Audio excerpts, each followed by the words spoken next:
Perfecto, jóvenes, bienvenidos a nuestra segunda hora de clase. Recuerden que la tercera es para hablar del segundo parcial, así que vayan pensando en sus inquietudes para conversar sobre eso en el segundo parcial.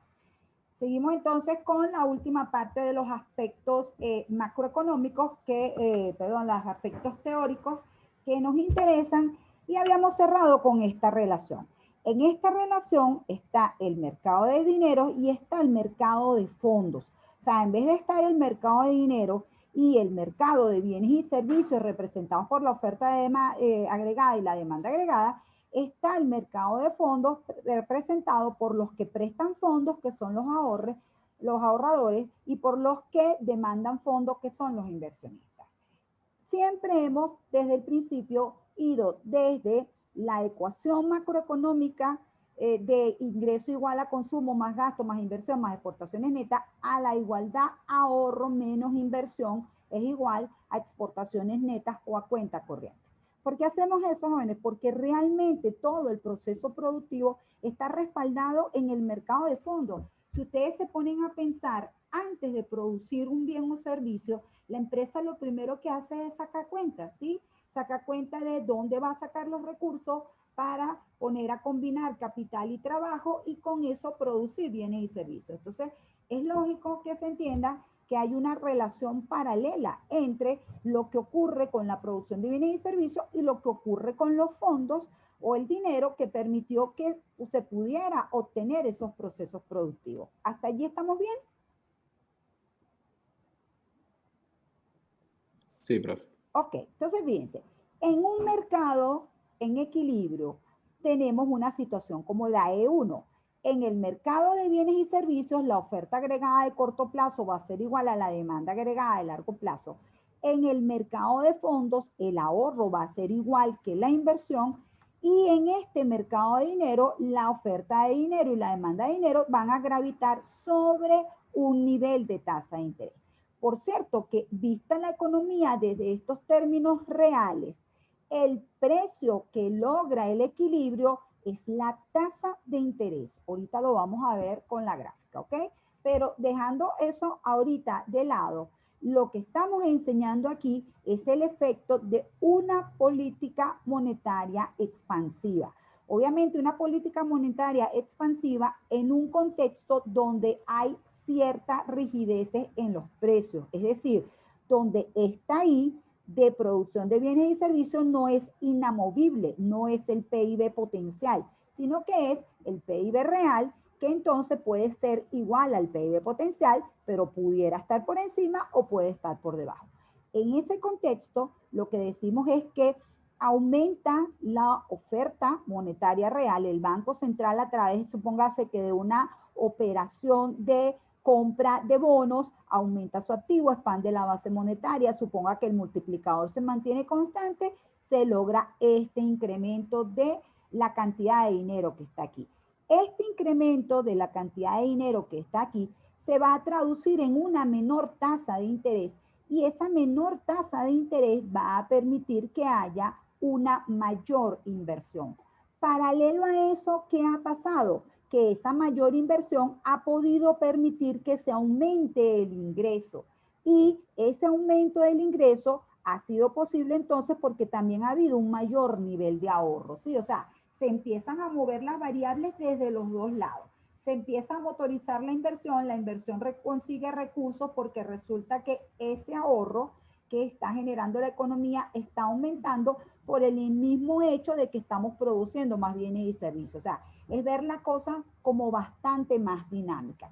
Fíjense, en este punto que está aquí, si nosotros nos vamos a el mercado de oferta agregada y demanda agregada, tendríamos que ubicarnos en que desplazamos la demanda agregada, que ese nuevo nivel de demanda agregada tiene un nuevo nivel de I y bueno, algún elemento puede ocurrir allí con los precios. Recuérdense, a los clásicos no les importa lo que ocurre con la variable precio, les importa porque para ellos los precios son flexibles y para ello se cumple la dicotomía clásica, es decir, las variables reales se forman indistintamente de lo que ocurra con las variables nominales. ¿Ok? ¿Mejor así? De todas maneras, Ahorita, cuando veamos el modelo, este que está aquí, lo vas a ver un poco mejor o todos lo van a ver un poco mejor. Que esto se ponga en la gráfica que quiero. Entonces, fíjense, vamos a entender el tema de la neutralidad del dinero, el tema de la dicotomía clásica y sobre todo el tema de cómo funcionan las variables reales y cómo podemos entender que el dinero no entra a formar parte de esa decisión, sino que el dinero es simplemente ese aceite que produce, que permite que se ocurran los flujos, ¿sí? Pero los flujos realmente ocurren por las decisiones de los agentes económicos sobre sus variables en términos reales. Entonces, visto de esta manera, se consideran como variables reales todas aquellas medidas en unidades físicas. Estamos hablando del PIB real, estamos hablando del stock de capital, recuérdense que esto es K, así como también de precios relativos, o sea, los precios que se manejan son precios en función de otro precio. En ese sentido tenemos el salario real, que recuerden que es el salario nominal entre el nivel general de precios, y tenemos la tasa de interés real, que recuerden que es la tasa de interés nominal menos la inflación, ¿ok? Entonces, ¿cómo se lee la cosa si no existe el dinero? El PIB real es la cantidad de bienes y servicios producidos en un año determinado. Y acuérdense que además es el PIB potencial. El stock de capital es la cantidad de maquinaria y estructuras existentes en un momento determinado. Acuérdense que es la maquinaria, el equipo, la tecnología. ¿Okay? ¿Qué va a ser el salario real? Es la cantidad de producción que obtiene cada trabajador por cada hora de trabajo. Es decir, del lado, cuando nosotros hablamos del PIB por el lado del ingreso, aquí lo que estamos diciendo es que proporcionalmente el salario real es cuánta tajada de la producción le tocó al trabajador, ¿ok? Y fíjense qué interesante el tema de la tasa de interés.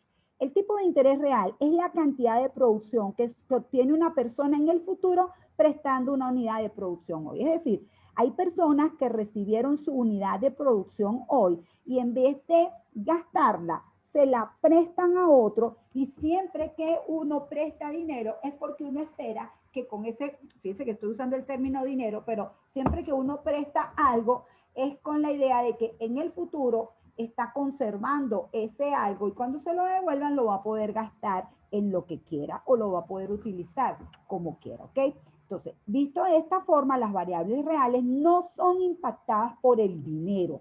Se dice entonces que el dinero es neutral, ¿ok? El dinero solo crea variables nominales, como el nivel general de precios, la tasa de inflación, el salario monetario. Por eso el concepto de variables nominales es que las variables nominales están expresadas en dinero, ¿ok? ¿Vamos bien hasta ahí? Por un lado las variables nominales como la multiplicación de P por Q, por el otro lado las variables reales como un sinónimo solamente de Q. Entonces, esta distinción entre variables reales y nominales se llama dicotomía clásica. Para que se cumpla la neutralidad del dinero, todos los precios tienen que ser flexibles. Recalquemos la expresión del profesor Mankey. La neutralidad del dinero es más o menos correcta en el largo plazo, ¿sí? O sea, es de esperar que en algún momento todos los precios varíen en una misma proporción, ¿ok? En el corto plazo, donde no todos los precios son flexibles, no se da la neutralidad del dinero. Allí el aumento de la cantidad de dinero puede afectar a las variables reales.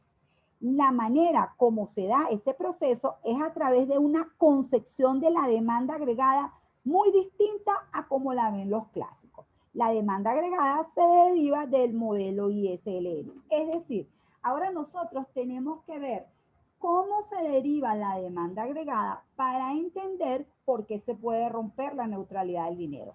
Porque siempre que veamos la demanda de dinero la demanda agregada desde esta óptica de los clásicos, con esta restricción de que el nivel de producción es fijo, pues entonces no hay manera de permear, no hay manera de romper la neutralidad del dinero.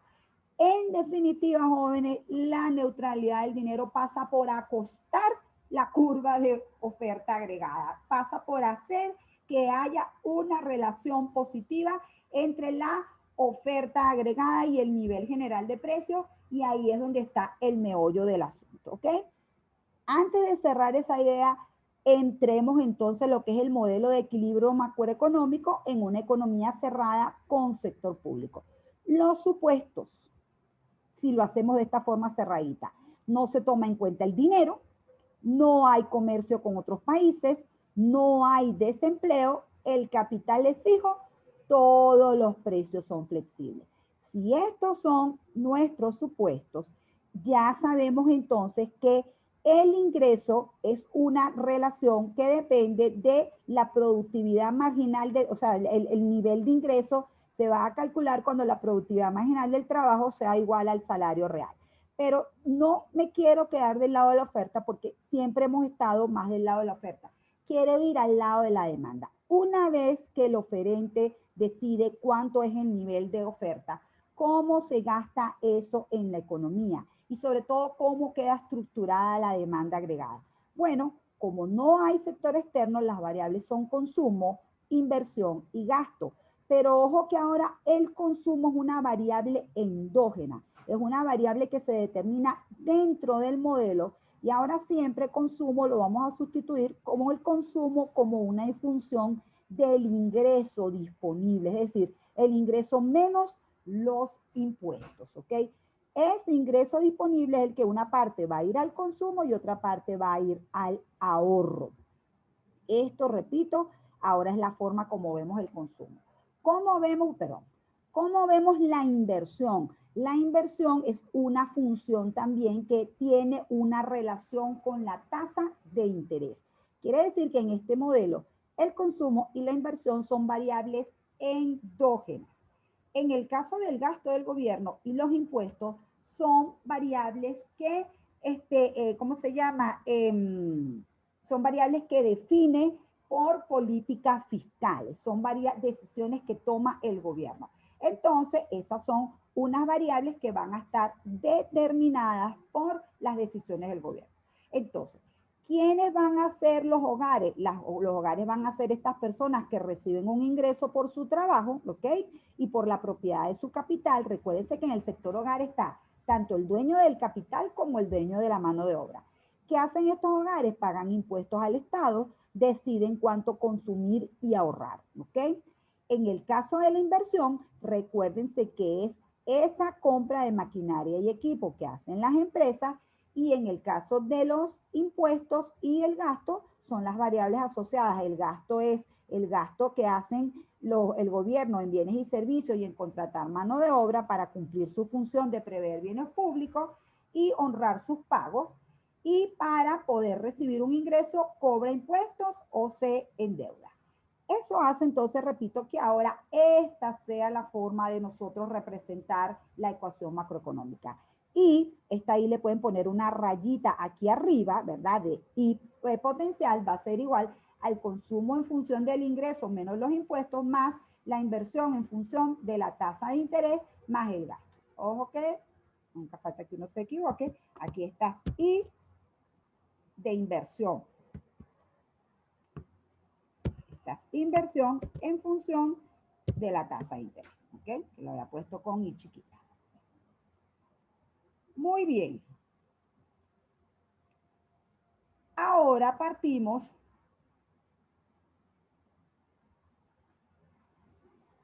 desde la parte de la producción de bienes y servicios hacia la parte, ay, aquí me fui de una vez con el sector externo, sí, no, aquí está. Entonces, fíjense, como siempre hemos hecho, de esta variable, nosotros sustituyendo ingreso menos consumo igual ahorro, terminamos llegando a esta variable, en la cual el ahorro es igual a la inversión y la inversión está en función de la tasa de interés. ¿Esto qué significa? ¿Dónde tengo la ecuación aquí? No la hice solita. Oh, vamos a hacerla aquí. ¿Esto qué significa? Esto significa que voy a tener, si soy capaz de hacerla aquí sin problemas. Esto significa que voy a tener, por un lado, el ahorro. como una variable vertical. ¿Por qué el ahorro va a ser una variable vertical? Aquí vamos a tener en este mercado, obviamente, esta es la tasa de interés. Y de este lado van a estar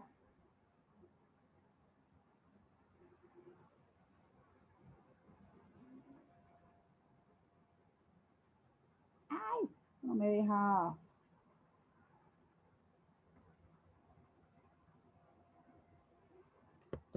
No me deja escribir el ahorro y la inversión. No sé por qué, por alguna razón. Vamos a ver por aquí. Repito, este es el ahorro y esta es la inversión, ¿sí? Entonces, la economía, o sea, el precio que se va a mover para equilibrar este mercado va a ser la tasa de interés, jóvenes. ¿Lo ven? De este lado va a estar la tasa de interés de equilibrio, que es esa tasa de interés que me permite obtener la relación de ahorro igual a inversión. Y en ese punto, repito, vamos a tener la igualdad ahorro, inversión. Obviamente la política fiscal va a generar cambios en el ahorro, los avances tecnológicos van a generar movimientos de la inversión, ¿sí? Pero en la parte de equilibrio, me pongo esto aquí, no agarra aquí conmigo. En la parte de equilibrio,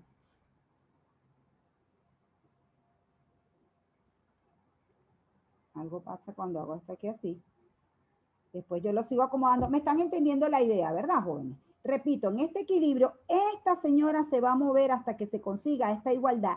Y cuando se consigue esta igualdad, también se consigue la igualdad de que la oferta agregada es igual a la demanda agregada, ¿de acuerdo? Siempre pensando en el largo plazo, es que este es el mercado de fondos y el equivalente en el mercado de bienes y servicios es una oferta agregada vertical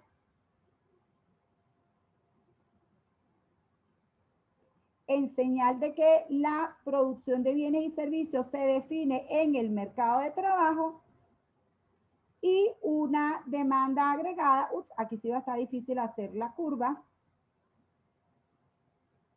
Si tengo mucha suerte de hacerlo de una vez.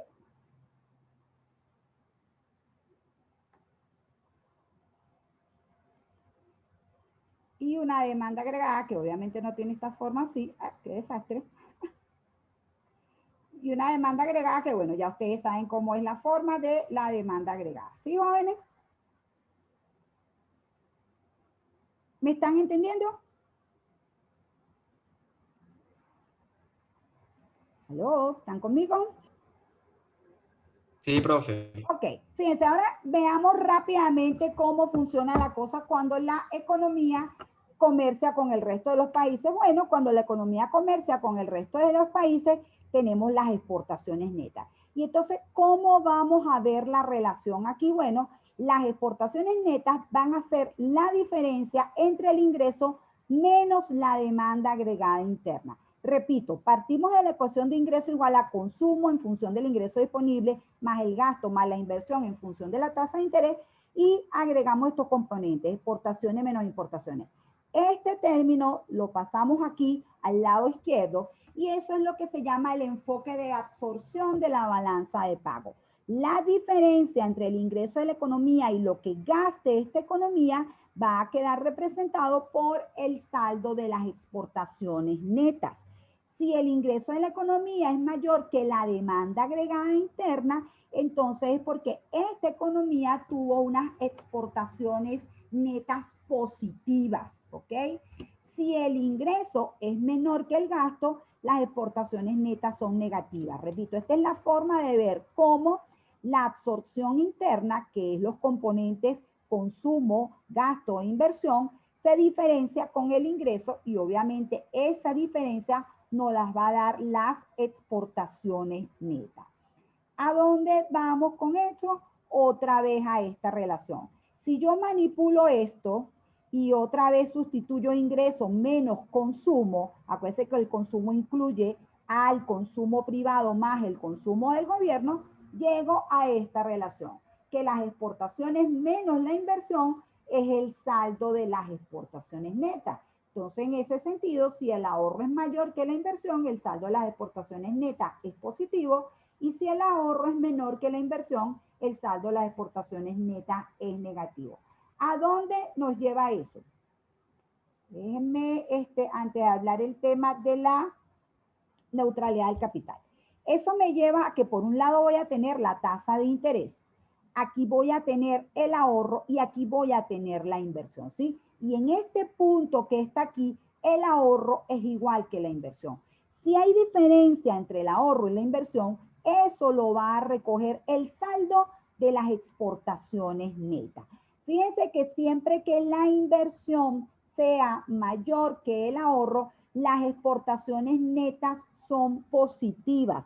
Pero para que las exportaciones netas hayan sido positivas, eso implica que hubo una salida neta de capital. Ay, profesora, ¿cómo es eso? El truco está aquí, jóvenes. El movimiento internacional de bienes y servicios siempre va acompañado de un movimiento equivalente de fondos para la inversión. Siempre que usted tenga unas exportaciones netas positivas, es porque hubo una salida de capitales, que es precisamente la que permite obtener estas exportaciones netas positivas.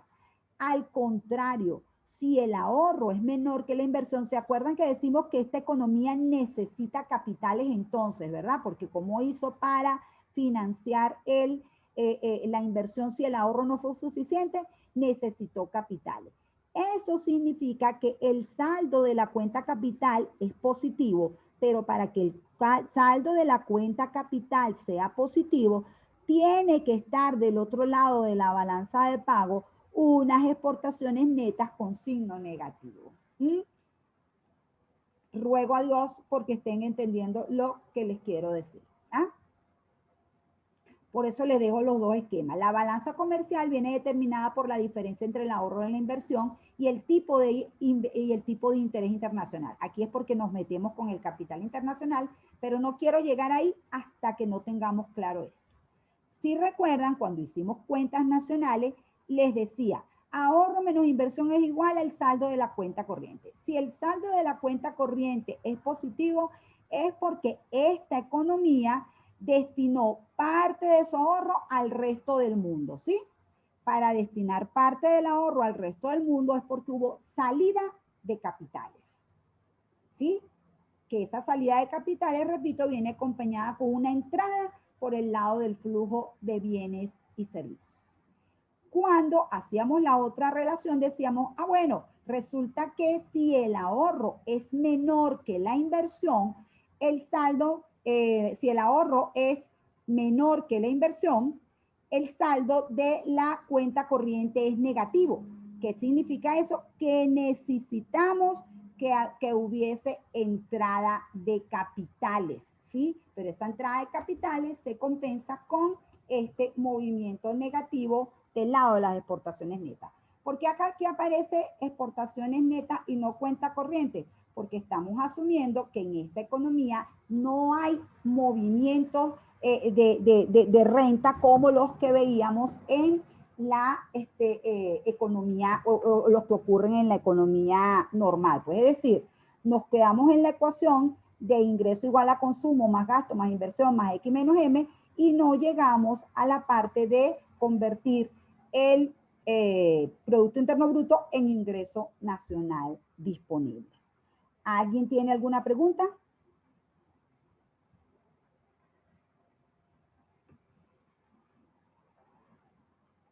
¿No? ¿Todo bien? ¿Todo perfecto? Muy bien, no, pero ahí vamos.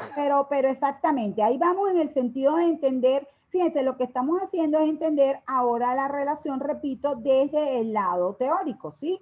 Ahora ver la cosa, no solamente desde el lado teórico, sino además ver la cosa desde el lado del financiamiento. No desde el lado, nosotros siempre en cuentas nacionales, chévere, porque partimos de la producción de bienes y servicios, después pasamos al ingreso nacional disponible, pero luego, si se acuerdan, vemos la relación del ahorro con la inversión. Aquí lo que estamos haciendo es al revés, del proceso de ahorro de inversión llegando al proceso de producción de bienes y servicios. Y repito, son procesos que ocurren simultáneos porque sin los recursos, pues no hay forma de producir los bienes y servicios. ¿Sí? O sea, lamentablemente, los bienes y servicios no se producen de la nada. ¿Ok? Lo último que tengo aquí es ya un poco trabajar el equilibrio de una economía abierta cuando hay perfecta movilidad de capital. Y esto simplemente lo que nos permite es decir que si estamos en una economía pequeña y esa economía pequeña es abierta al resto del mundo, pues lo que va a ocurrir es que la tasa de interés nacional real va a ser igual a la tasa de interés internacional. ¿Por qué establecemos esta igualdad? Porque siempre que haya una diferencia entre la tasa de interés nacional y la tasa de interés internacional, eso va a generar movimiento de capitales, ¿sí? Y entonces, ¿qué va a ocurrir? Bueno, que si la tasa y si los rendimientos son mayores en el exterior, va a haber salida de capitales. Si los rendimientos nacionales son mayores a los del exterior, va a haber entrada de capitales. En este supuesto, lo que nos permite es decir que en este punto de equilibrio, las exportaciones netas son cero. Es decir, se cumple que el ahorro es igual a la inversión, pero no porque no haya comercio con el resto del mundo como en una economía cerrada, sino porque como es una economía pequeña y abierta, la tasa de interés nacional es igual a la tasa de interés internacional y el arbitraje entonces ha hecho que desaparezca el saldo de las exportaciones netas y no haya exportaciones netas ni positivas ni negativas. Obviamente, repito, este es un supuesto durísimo, no significa que esa sea la forma como ocurre la cosa en la práctica, sino que ese supuesto nos permite ir trabajando con estas relaciones y entendiendo mejor cómo funcionan estas relaciones e inclusive el paso siguiente de esta relación es la otra gráfica donde vamos a tener el tipo de cambio con las exportaciones netas, ¿sí? Para introducir entonces el tema del tipo de cambio real. Pero por aquí podemos ir avanzando tranquilamente como la ISLM nosotros la vemos sin tomar en cuenta ¿cómo se llama? El mercado internacional, pues entonces nos podemos quedar hasta aquí. Pero bueno, repito, aquí lo que hay es una gráfica paralela donde las exportaciones netas responden al tipo de cambio real, de manera, jóvenes, que al final lo que más me interesa desde el punto de vista de conocer la relación de las variables es que se entienda que el tipo de cambio, perdón, la tasa de interés real es un precio relativo tomado muy en cuenta para todo lo que son las decisiones de ahorro e inversión, que el tipo de cambio real es tomado muy en cuenta para todo lo que son las decisiones de exportar e importar o de comprar bienes, activos financieros internacionales o inclusive a la hora de financiarse. Todos estos precios relativos tienen que ser tomados en cuenta. Por eso vuelvo a mi idea original, en la cual el precio relativo es el que conduce las decisiones de los agentes económicos. Obviamente existen los precios nominales porque son la forma de nosotros hacer el intercambio de dinero por ese otro bien o servicio, porque el dinero es esa mercancía que se intercambia por el resto de las mercancías. ¿De acuerdo? No se preocupen si todavía esas cosas no están del todo claritas, porque repito, esto es un proceso que se logra poco a poco. Fíjense, vamos a poner aquí, déjame quitar esto y aprovechar estos 10 minutos rápidamente. Vamos a ponerlo en 18. ¿Qué sabemos a nivel de relaciones? ¿Ok? De relaciones macroeconómicas.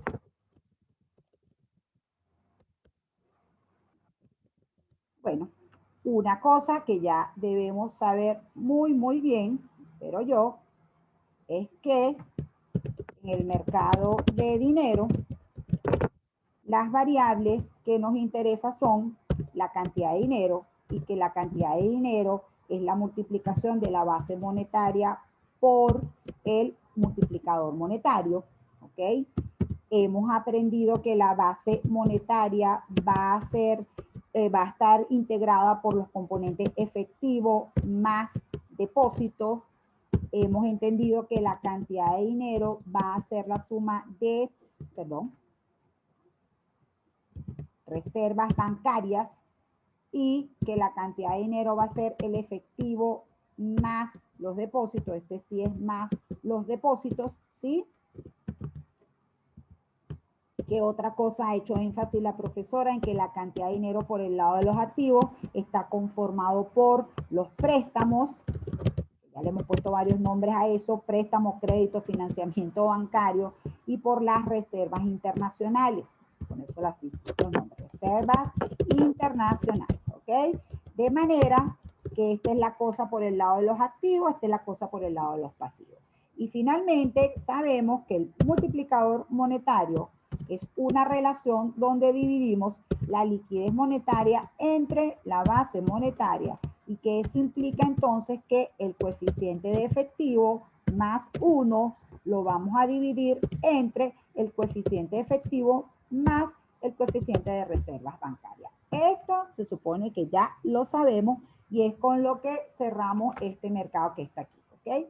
También, perdón, ya se me iba a olvidar, también sabemos que existe la siguiente relación: la tasa de interés nominal va a ser igual a la tasa de interés real más la tasa de inflación, ¿ok? Más la tasa de inflación, ¿ok? Entonces, por allí tenemos cubierto cómo es la oferta. Ah, no, mentira.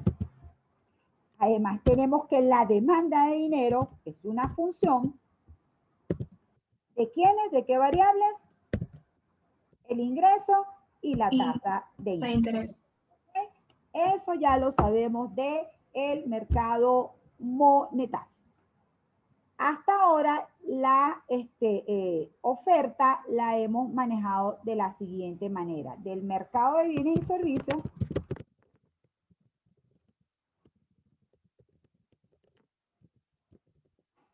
sabemos entonces que el PIB potencial va a estar en función ¿de quién? De la combinación de capital y la combinación de trabajo.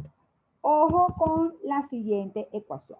Una forma de manejar el tema de si la oferta agregada es vertical o tiene pendiente positiva es, el profesor Mankey nos dice que la brecha del PIB va a depender de las desviaciones del precio con respecto al precio esperado.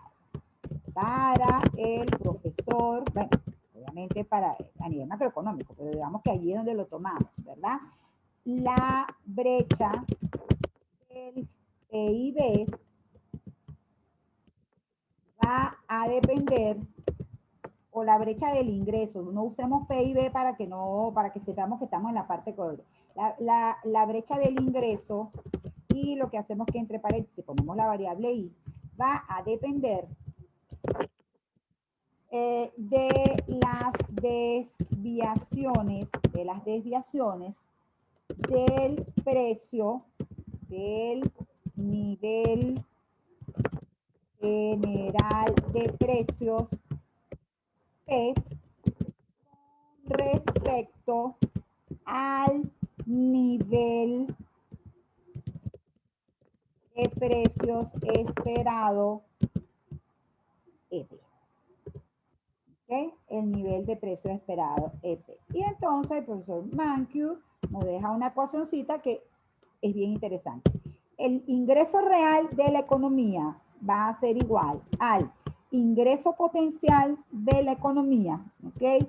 Más un componente alfa que va a ser la pendiente de la curva de oferta agregada. Uy, ¿cómo haceremos el alfa aquí, joven? Ahorita hago el alfa y tendré que hacerlo con mi pulso muy terrible, entre los precios menos el precio esperado. ¿Ok? Y entonces aquí, permítame irme aquí a esto. y a este hacerle Diosito un alfa. ¿Sí? Esa es la letra A. Entonces, obviamente, en el largo plazo... Profe, disculpe, ¿dividido o multiplicado? Fue entre, pero multiplicado, no... multiplicado. Alfa por, o sea, porque este es un factor, ¿ok? Alfa por precio menos precio esperado. Entonces, en el largo plazo, el valor de alfa es igual a 0. El valor de alfa en el largo plazo es igual a 0. ¿Cómo me queda esta ecuación?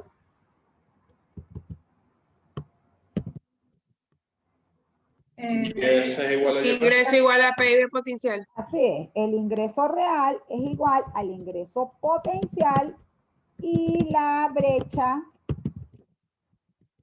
el PIB es 0. ¿Ok? Siempre que, por eso es que el tema de las expectativas es importante, siempre que haya un escenario donde el nivel de precios esperados resulte superior al precio que ocurrió, pues entonces la curva de la oferta agregada deja de ser una línea vertical. ¿Ok?